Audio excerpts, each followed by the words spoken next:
Hello guys, welcome to the my new blog. আশা করি সবাই ভালো আছেন। আমি এসেছিলাম শুক্রবারের বিকালে কাদিরহাট বাজারে। এসেছিলাম মূলত দুইটা পেটি হাঁসের জন্য, অনেকের জন্য দুইটা পেটি হাঁস কিনতে। এখন আসি দেখে এখানে তো অনেক বের কাঁচা বাজার, নানা ধরনের কাঁচা বাজার, লাউ, বায়ন, টমেটো, পেঁয়াজ, আলু টালু, নানা ধরনের শাকসবজি ইত্যাদি ইত্যাদি রয়েছে। তারপর দেখতেছি অনেক টমেটো, লাল টমেটো, বায়ান। এখানে দেখতে পাচ্ছেন অনেক ভিড়। শুক্রবার আর মঙ্গলবার এখানে অনেক ভিড় থাকে। শাকসবজি সব পাবেন। আর আমরা চলে যাবো এখন হাঁস মুরগির বাজারে। দেখতে পাচ্ছেন হাঁস মুরগির জন্য সবাই ভিড় করতেছে কেনার জন্য। আর আমরা দেখবো আজকে একটু দেখে আসি, তারপর হাঁস কিনবো।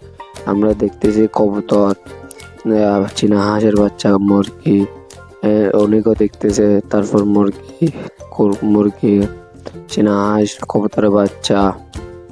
তারপর আমরা হেঁটে হেঁটে দেখতেছি কবুতর, ধানালি কবুতর, ব্রাহ্মা মুরগি, পেতি হাঁস, কবুতরের বাচ্চা। তারপর লাভবার্ড পাখি, কোয়েল পাখি, দেশি মুরগি, চীনা হাঁস, কালো মুরগি, রাধা হাঁস, দেশি মুরগি। পর দেখতেছি পিঞ্জারার ভিতরে খরগোশ বিক্রি করতে। তারপর আমরা অনেক দামাদামির পরে দুইটা পেতি হাঁস নিছি। ওরা 1200 টাকা দিয়ে। এগুলো অনেক দেখতেছে ভালো না ঠিক খারাপ না ঠিক এটা দেখতেছে। তারপর আমরা দুইটা পেতে হাঁস নিয়ে চলে যাচ্তেছি বাজার ঘোরার জন্য। বাজার ঘুরবো একটু, হাঁসগুলো নিয়ে, দুটো পেতে হাঁস এগুলো নিয়ে আমরা এখন বাজার করবো একটু। আমরা বাজারে ঢুকতে দেখতেছি এখানে অনেক জাম।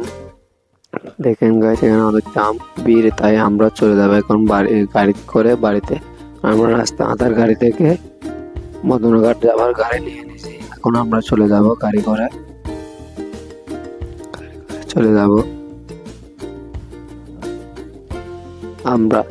আমরা এখন চলে আসছি মদনঘাট রাস্তা মাথা থেকে। মদনঘাট গাড়ি থেকে নেমে আমি হাঁসগুলো দেখতেছি, অনেক বাবু টাকা দেখতেছে। তারপর আমি হাঁসগুলো নিব এখন। তো টাকা দেওয়া শেষ, টাকা দেওয়া শেষ। এখন আমরা চলে যাব বাড়িতে।